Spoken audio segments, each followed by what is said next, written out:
ఇప్పుడు ఉదాహరణకి గాంధీ మహాత్ముని తీసుకుంటే ఆయన చనిపోయేటప్పుడు కూడా హే రామ్ అన్నాడు. ఆయన ఎప్పుడు భగవద్గీతని వెంట పెట్టుకుని తిరిగేవాడు.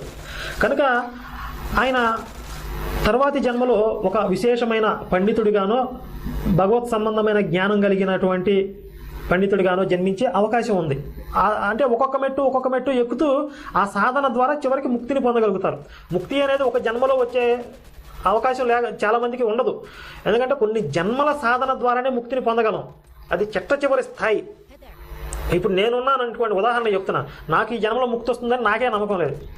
ఎందుకంటే నేను ఆ స్థాయికి వెళ్ళలేదు ఇంకా. అయితే సాధన చేస్తున్నా ఆ స్థాయిలోకి వెళ్ళడానికి. అయితే ఖచ్చితంగా ఈ జన్మ కన్నా వచ్చే జన్మలో ఇంకొక మెట్టు పైకి వెళ్తాననే నమ్మకం నాకుంది. కనుక ఇది కొన్ని జన్మల పాటు సాధన చేస్తూ వెళ్తే అప్పుడు ముక్తిని పొందే స్థాయికి వెళ్తారు.